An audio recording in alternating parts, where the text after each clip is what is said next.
Ed Husain. He is the founder of the QUILLIAM Foundation. He worked at the CFR, known to be Chatham House's American branch. His entrance to Saudi Arabia is prohibited on the grounds of alleged espionage. In 2014, he started to work at the Tony Blair Faith Foundation. The real name of Ed Husain, who is of Bangladeshi origin, is Muhammad Mahbub Husain, but he prefers to use the name Ed because he does not want to use our Prophet's, peace be upon him, name. May God forbid. He advocates Rumism and Darwinism.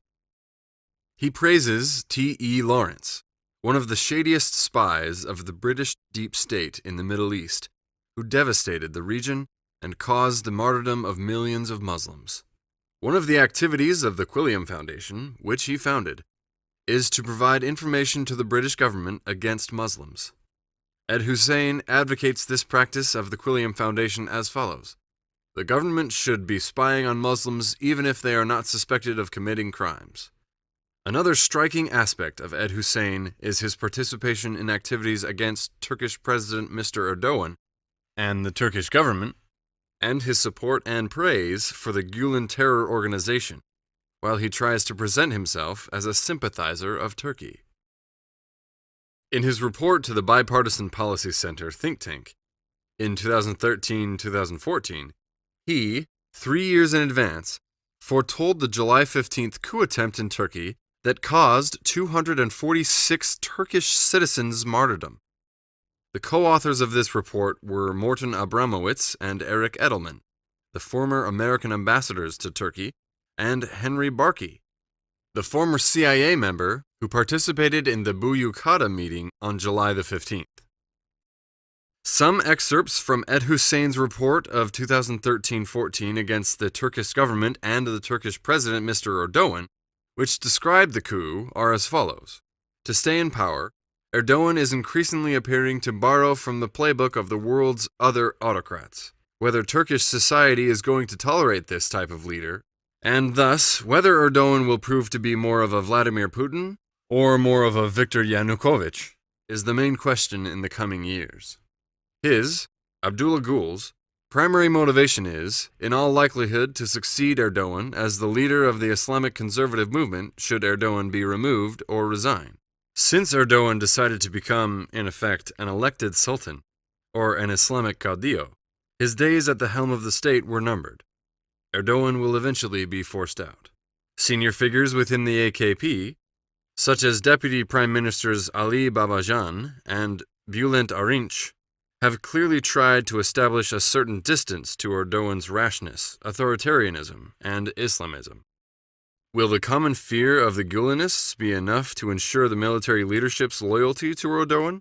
And recalling that it was colonels and majors who carried out the 1960 coup, is there a risk that the Gülenists in the military might act independently in the event, for example, that a major operation against the Gülen movement is launched? These are questions which will play a key role in determining Turkey's future. Anecdotally, Turkish observers already note a distinct change in the behavior of military officers, as they have begun to once again exhibit self-confidence in their dealings with civilians in recent weeks. Finally, an important element in Turkey's development will be the stance of the international community. U.S. support for the AKP government is generally viewed as a key reason why the military did not intervene against the AKP.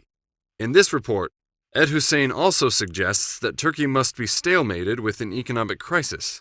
According to Ed Husain, in case of an economic crisis in Turkey, anti-Erdogan sentiment would escalate.